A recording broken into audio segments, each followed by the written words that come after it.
Hey, what is up, mortals? I welcome to part 5 season 1 of What If Deku Was Trained by Aizawa. I just wanted to greet you guys by just saying, sit back and relax, you're in for a treat. So, we begin. The students of Class 1 slowly trickled out of the class and headed towards the training fields of UA. Changing into their uniforms, the students all walked onto the field in their gym uniforms, with Izuku arriving first and some small boy with purple balls on his head arriving last. The class all stood at the base of the training field near a cement circle. Midoriya, you got the highest score in the entrance exam. Aizawa paused mid-sentence, throwing a baseball at Izuku, who caught it without a hitch, while Bakugo scoffed when he heard that Izuku scored the highest in the entrance exam. Stand on the circle and throw it. You are free to use your quirk. Aizawa spoke promptly and Izuku nodded, although he was slightly confused when Aizawa mentioned that he could use his quirk. Despite that, Izuku walked onto the cement circle and readied himself to throw the ball, gazing drowsily down at it before extending his arm out behind him and swinging it as hard as he could. A few moments later, a soft ding sounded from Aizawa's pants pocket and he reached into it, pulling out some device with a number on it. Nice, 45 meters. Aizawa looked up at Izuku, who had a smile on his face. Some of the students had an impressed look on their faces while others looked confused. One girl in particular raised her hand. Aizawa-sensei, what does this have to do with our orientation? The girl tilted her head while some of the other students made comments mentioning their confusion as well. I'm glad you asked, Aizawa said with a grin that some could consider creepy. You won't be doing orientation. Instead, you will be doing a quirk-based assessment that will measure your worth. Izuku's eyes widened after Aizawa's last few words, and he immediately knew what was going to happen next. So are we going to do orientation later? The small boy with a grapevine for a hairline spoke, stuttering all the way through due to the intimidation of Aizawa. No, you will not. Now focus on what I am saying. Aizawa spoke in an irritated tone, and the whole class quietened down despite many of them having objections. For this test, as clearly conveyed in the name, you will all be doing quirk-related tasks, or more specifically, you will be doing physical activities while using your quirk to perform better. Some of the students began to whisper again, but instead of complaining about the exercise, they were excited, some of them even beginning to cheer. This is gonna be fun. An abnormally pink girl with horns cheered, annoying Aizawa in the process. Other students agreed while fist-pumping the air, which visibly annoyed Aizawa even more, which prompted Izuku to facepalm. Fine, if you aren't going to take this seriously, then let's add consequences. Whoever comes last will be deemed as unworthy and will be expelled on the spot. Aizawa didn't raise his voice once, but his intimidating glare as well as his tone caused the class to go quiet yet again. But that's not fair. We just got here, the brunette from earlier said, causing other students to agree. Yeah, how are we supposed to get a chance to prove ourselves if we get expelled on the first day? This caused Izuku to face palm again, and before the students could say anything further, he decided to speak up. Life isn't fair, guys. If a villain were to show up here, and now I doubt anybody here besides Aizawa-sensei, the explosive psycho over there. Izuku paused, pointing his thumb over his back and behind him to Bakugo, who became annoyed due to the comment.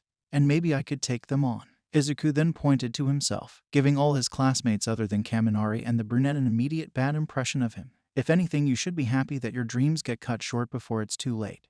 Because if you get expelled now, you still stand a chance at starting your life and applying for other schools. Although Izuku wasn't sure that he could actually defeat the villains that were shown on TV, like that one sludge villain All Might defeated a few months back.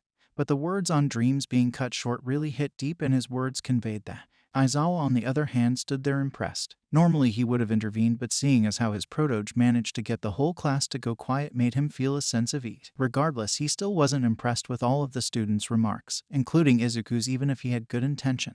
That's right, life isn't fair, and after Midoriya's explanation, I am sure you guys can understand what is going on. Aizawa then commenced the quirk assessment tests. The tests were simple: side steps, squats, 100-meter sprints, and so on. Izuku performed average in all of them. Besides the students whose quirks specialized in the different activities, Izuku always performed better than most of his classmates, showing the fruits of his training. He was surprised when he saw the purple-haired boy using his quirk to bounce from side to side in the sidestep test, but ultimately felt bad for the boy due to his small and weak stature. That Midoriya sure was confident in his abilities earlier, but he has not once scored first in any of the physical activities other than the push-ups, sit-ups, and squats. A somewhat taller girl with long black hair that looked more dignified than other students spoke. I think I saw a few strands of hair falling to the ground, the pink girl added on, which prompted Kaminari to reply. Hey, don't say that. It's not like he is going to go bald just from exercising. Anyways, Midoriya is very physically capable, and his confidence is well placed. After all, he saved my hide in the entrance exam. Kaminari said, scratching the back of his head. At that moment they were all standing and watching Izuku run the 100 meters while Bakugo just blasted through it, not even touching the ground once. Yeah, he saved me from being crushed by the zero-pointer, the brunette chimed in, her cheeks going from pink to a minor red as her thoughts traced back to exactly how Izuku had saved her. This helped with the current bad impression the other students had on Izuku, which had also begun to stem with his similar characteristics to their teacher. Later, the class stood in a crowd in front of a hologram that listed the results of each student from best to worst. I'm disappointed. Intermission. Honey. This video was sponsored by Honey. Honey is a free browser add-on available on Google, Opera, Firefox, Safari. If it's a browser, it has Honey. Honey automatically saves you money when you check out on sites like Amazon, Papa John's, and Kohl's. Wherever you shop, it's a good chance that Honey can save you money. All you have to do when you're checking out at these big sites is click that little orange button, and it will scan the entire internet and find discount codes for you. It takes 2 clicks to install Honey. Now anytime you check out, Honey will scan the whole internet and find coupon codes for you. If there is a coupon code, they will find it, and if there's not a coupon code, you can rest assured that you are getting the best price possible. If you install Honey right now, you can save so much money on your online shopping doing nothing. There's no reason not to install Honey. It takes 2 clicks, 10 million people use it, 100,000 5-star reviews. Unless you hate money, you should install Honey. Use the link in the description to start saving money now. Continuation. The whole class was dumbfounded because of Aizawa's words, Izuku included. But I tried my hardest. The purple-haired boy whose name was revealed to be Minta said, bawling his eyes out after he saw the results. How could you say that? The pink-haired girl exclaimed. It's not like anyone couldn't be last or should be last. The girl said, causing all of the other students besides Izuku and Bakugo who remained silent to agree. Not just in him, but in half of you, Aizawa said in a harsh tone, Izuku realizing what was going on yet again. He, despite being quirkless, got 9th on the scoreboard, meaning 11 of the students with quirks scored lower than him. What the girl wanted to continue talking but was cut short by Aizawa. Midoriya stepped forward. Izuku did as his teacher had told him and stepped out and in front of the students. You said that it wasn't like nobody could get last and that the spot wasn't meant for anyone. Aizawa asked rhetorically, but the pink-haired girl nodded anyways. Remember how you guys said that this test isn't fair? Well, as Izuku Midoriya, the first quirkless student to ever pass the entrance exam over here, said earlier, life isn't fair. The whole class went silent besides Minta, who was quietly sobbing. Izuku's face went pale after being called out like that in front of his entire class. He had never discussed with his teacher if his being quirkless would remain a secret to his classmates, but now the answer to that conversation to be was clear. Some of the students wanted to speak in their defense but couldn't come up with anything. In this world, if a quirkless person who has to put in all the extra effort can outperform you who has been born with a quirk, an easy way into the system so to speak, then you do not deserve to be in UA. Aizawa spoke in a cold and brash tone. Turning his gaze to Minta specifically, he spoke again. Minta, pack your bags and go to the principal's office. I'm afraid your time here is done. The rest of you, go get changed. You've got the rest of the day ahead of you. The girl who had previously called out Izuku, whose name was Momo, had a face that was whiter than the rest of her classmates coupled with a baffled expression. Sometime later during the school day, Class 1 was in between subjects and waiting for their teacher to arrive. Momo, who was sitting in the frontmost row of the class, spoke loud enough for the entire class to hear. I don't suppose you guys thought that Aizawa-sensei was bluffing too, right? This caught the attention of everyone in the classroom. Nope, I thought my life depended on my performance the entire way through, Kaminari said, eyeing the seat that was once occupied by Minta. I didn't think once that he was bluffing. He looked so serious, and if anything I feel like Midoriya might have saved another student from being expelled when he spoke up, Uraraka said, eyeing Izuku for a moment before turning her gaze to Momo again. Speaking of, I know today was a bit gloomy, but can we just take a moment to think of how hard Midoriya must have worked to get here? Mina said in an enthusiastic tone which picked up the mood. Most of the students turned to ask Midoriya questions, but unfortunately for them, he was sleeping on his arms. Bakugo, in the meantime, who was 2 seats in front of Izuku, scoffed and spoke up, TCH, that quirkless brat should have gone to that law school. There is no way he'll become a hero at that pace. Some of the students found this unnerving, so they decided to respond. How so? He was able to do a lot better than most of us without a quirk. Uraraka protested, with some of the other students chiming in, but Bakugo just scoffed again.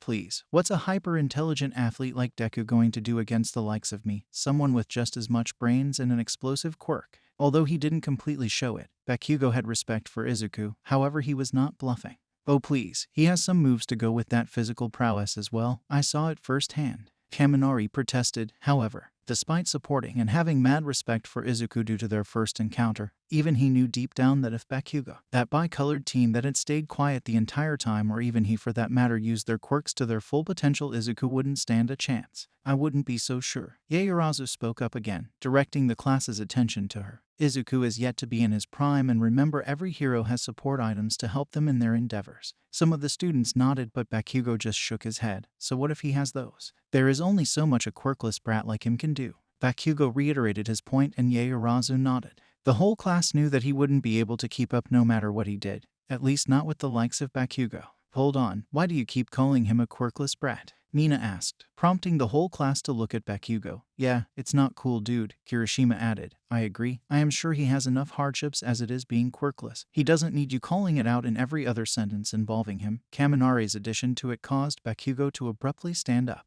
Why are you all defending him? I know you were all thinking that it was his fault that that grape-haired boy got expelled. Bakugo raised his voice, which caused Izuku to wake up. Kachin, not now. Go bother someone else. Raising his head slightly, Izuku spoke the words before lowering his head again. Has he been awake this entire time? A frog-like girl who had remained somewhat silent during this entire conversation said, causing some of the students to go pale. I hope not, Kirishima said softly. I believe that we should drop this conversation immediately. A boy with blue hair and glasses stood up, moving his arms in a robot-like manner. The teacher will arrive soon, and the last thing we need is a bad first impression. With that, the conversation came to a close and the rest of the day progressed like normal. Thank you all for sticking around, and I hope that you enjoyed. Before you leave, we would just like to let you know that We The Celestials has many other channels for your entertainment and viewing purposes. All the information you'll need is right below here in the description, so feel free to check out all the other incredible projects our team creates. Secondly, on behalf of We The Celestials, I'd like to thank everyone involved in the production of today's awesome content. Their details will be in the description below. That's all for today's video, so goodbye and have a divine day.